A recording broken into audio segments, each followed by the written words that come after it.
Hello there, welcome. This is the ABSA Roundtable on Sustainability in Business. It is the newest addition to the Citi Business Festival. Welcome to the 2024 edition. This happens to be the very first episode, and we are talking about sustainability in business. ABSA, one of our key partners for the festival this year, is leading conversations on sustainability in business and, most importantly, put a spotlight on what the bank is doing in this regard. My name is Ni Latte. Many thanks indeed for joining us. Today we have two big people from ABSA in our midst. First is Ikea Bartlett-Mengle. She is Head Sustainability Risk Management at ABSA Bank Ghana Limited. Ikea, welcome. Good to have you. Thank you very much, Ni. Good to be here. Well, next on my right is Emmanuel Buedi Kofi. He is Health, Safety and Environment Manager, ABSA Bank Ghana as well. Ima, thanks for joining us. Thanks for having me. I was telling viewers and listeners that you are the big people when it comes to sustainability at ABSA. So let me first begin with you, Ikea. ABSA Bank, your main duty as a custodian of people's savings, and that is the role you play when it comes to financial intermediation. Why are you so much concerned about sustainability? Thank you very much, Ami. Sustainability is important to us because as ABSA Bank, our purpose, we want to be a force for good in every area of business. And if I may just state, our purpose statements, which we unveiled last year, talks about empowering Africa's tomorrow together, one story at a time. So we believe that sustainability is very important in business, simply because the world we live in, I'm sure we all listen to the news and we hear about things such as climate change, deforestation, changing weather patterns. And so sustainability is very important because through adopting sustainability, we are ensuring that, we are embedding environmental stewardship within our business operations and with our clients and other stakeholders as well. So sustainability for me basically means that, we are thinking about the future in the sense that while we use the resources that we have on this earth that we've been given, we are thinking about how we can use those resources in a responsible manner without compromising the ability of future generations to have access to those same resources to create a livelihood for themselves. And for me, that's why sustainability is important. So it is not just about making profits, it's about the long-term sustainability of your operations, its impact on the environment and the broader society at large. Exactly, because obviously if we are not thinking about the environment, if you're not thinking about society, you don't have a business because your business operates in a certain environment, you provide services and products to people. So if you're not thinking about the environment, who will be available for you to serve going forward into the future? So definitely every business has to take that long-term view and have sustainability at its heart, at the core of its operations to be able to survive. But specifically, how does sustainability come to play in the banking and finance industry or sector? Is it the general sustainability we are talking about? There are specifics when it comes to banking. Okay, definitely specifics when it comes to banking, and I'm not sure how much time we have, but you know that in 2019 the Bank of Ghana rolled out the sustainable banking principles, for example, to govern how banks embed environmental, social and governance factors within their business. And so as a business as well, we have developed a sustainability strategy that is based on 3 core pillars of financial inclusion, diversity and inclusion, and then climate action as well. And this is because we recognize as a business that as we operate within this environment, or within this country, Ghana, we operate within the environment, we operate within the society, and you have to be concerned about how environmental, social and governance, factors play in your business, not just within our operations, but also with our clients as well. I see. Let me bring in Emmanuel at this point. Emmanuel, you may have to tell us about how the integration is when it comes to sustainability in business operations. Maybe explain to the person watching or even listening when we say sustainability. Is that we just wake up one day and say, oh, we want to be sustainable, and so we just go online, read 1 or 2 things and say, well, we are embarking on a sustainability agenda. I don't know if you can explain to me how it works. Okay, so like Ikora touched on, we are looking at the 3 core pillars. That's environmental, the ESGs. That's where, as a business... So environment, sustainability and governance. No, environment, the social, and then the government. The governance. The governance as well. So these are the 3 areas or the 3 core pillars that businesses should look at sustainability from. So specifically for ABSA, on the environmental bit, what we have done over the years, as an example, is to look at energy renewables. Okay, so in that area, as a business, we have rolled out about 53 of our off-site ATMs onto solar. Currently, all these 53 are running on solar as backup power for the mains. Okay. Also, we have rolled out a project in efficiency management when it comes to power generally. So what we have done in that space is also to invest in energy efficient equipment. For instance, our air conditioners across our sites, over 300 of them have been, we've invested in inverter air conditions, which is not the conventional ACs that draw a lot of power in that sense.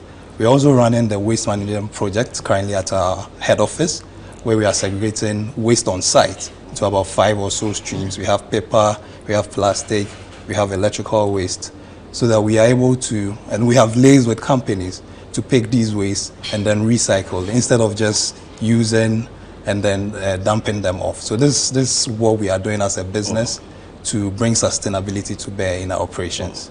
That's when it comes to the environment, yes. Right? What about the two other legs of the conversation? If I may come in here, when it comes to the two other areas, especially on the social front, there are certain initiatives that we are running within the business. First of all, remember that the social means people. So even how you are treating your people is also important. So on the social front, there's a lot that we've done that extends into the CSR space. For example, we have what we call our Ready to Work program, which is basically a program that looks at how we can improve the employable skills of tertiary education students.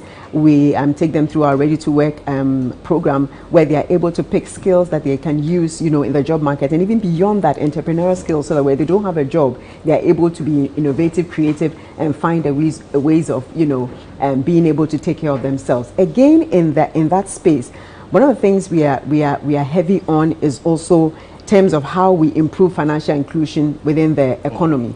And so some of the things we do, financial literacy education.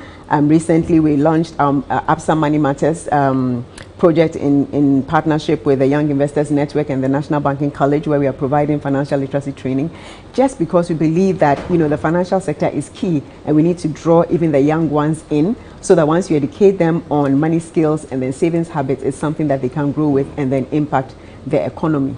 On the governance side as well, one of the key things, and this is one of the core pillars, or one of the key pillars of the sustainable banking principles, is to ensure that we have the correct corporate governance system in place, and making sure that the right employee policies, etc., are in place. And we don't do this just looking at our business, but also looking at our clients' business.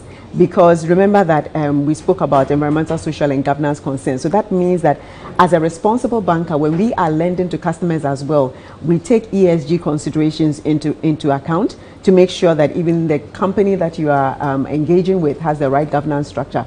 Because at the end of the day, you're lending to a company, it's a going concern, and you want to make sure that it has the right people to continue to be a going concern, to be able to repay the loan. Because remember that it is, depositors' money that you're actually lending out, so we need to be responsible towards that.